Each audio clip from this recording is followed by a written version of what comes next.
Today we're going to be talking about a horse that pulls on the reins. He's pulling the reins out of your hands.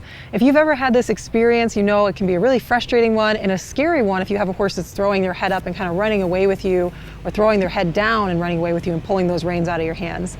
So I'm going to be working with Dallas today. He has a little bit of an issue of pulling on the reins, so we're going to take a look at what he's doing and then we're going to talk about how to solve it. So here I'm riding Dallas around a turn, and right here you can see him go to pull those reins out of my hands. So when your horse is pulling like this, it's called rooting. So why is our horse pulling on the bit when we're riding?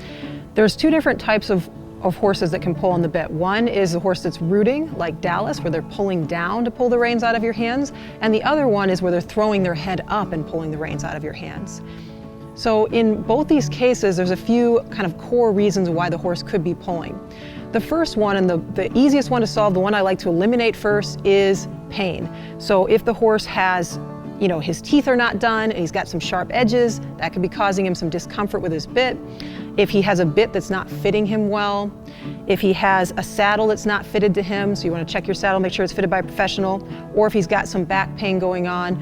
So eliminating the physical pain element is a really important place to start with most behavioral issues, and throwing the head or pulling on the reins is no different. So now let's talk about the other reasons why your horse could be pulling the reins out of your hand.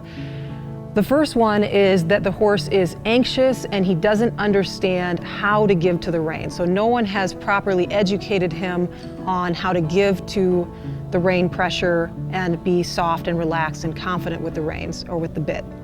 The second reason is that the horse has learned that when he pulls the reins out of your hands, he gets a release of pressure. So it's a learned behavior. He did it a few times and then it became a habit. In both of these cases, we're going to be addressing it the same way. So with Dallas here, it's a learned behavior. So I'm going to walk you through the steps now of how I'm going to address this behavior with Dallas. So you can see there's two images up on the screen here, and these two images are the two different ways we can ask our horse to give to the rein pressure, and that's the first step to teaching him to stop pulling. So here I'm asking him to give laterally to the rein, doing lateral flexion on the left. And then here on the right, I'm asking him to give vertically, doing vertical flexion. And right there, you can see him give to me. So the first step is to teach the lateral flexion. Now we go into teaching the lateral flexion, we want our horse to be giving to that right hand. So I'm asking with my right hand here, and you can see right there, he pulls down and goes to pull the reins out of my hands. So I just hold nice and patient, and when he gives, I reward him. Now on the left, same thing. I'm going to hold nice, steady pressure. And you can see here how he turns his head away and starts to pull a little bit against that pressure. So I just stay nice and patient and wait for him. Right here he pulls a little harder.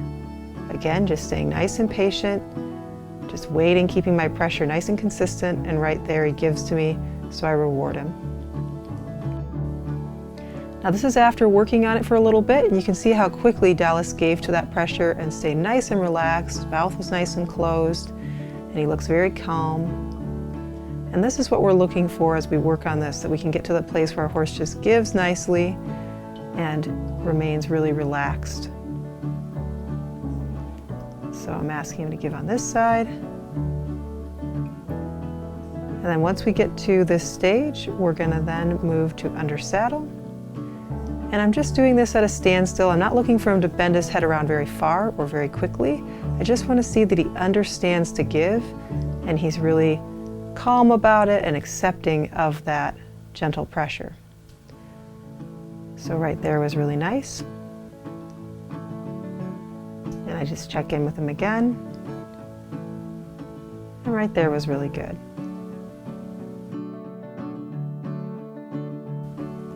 Next, we're going to work on teaching vertical flexion. So here I have gentle pressure where I'm lifting up a little bit, and you can see how Dallas is pulling down against that pressure.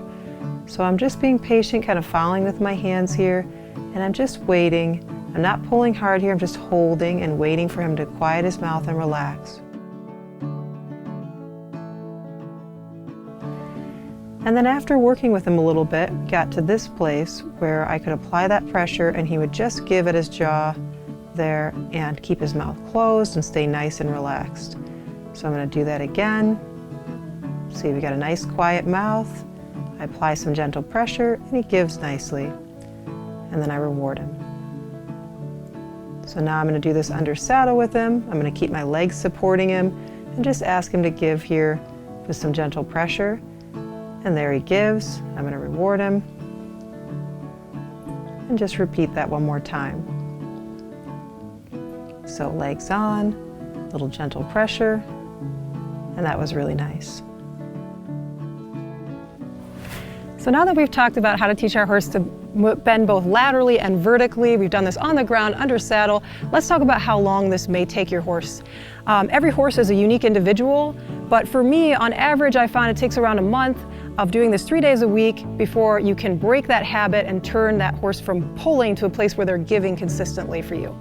So remember to just stay patient with your horse through this process as he's learning and just keep sticking with it to help him out. Now let's talk about us as the rider. What do we need to do if we have a horse that is pulling the reins out of our hands when we're under saddle? So first, let's talk about the most common thing that we can do, or we usually do when a horse pulls.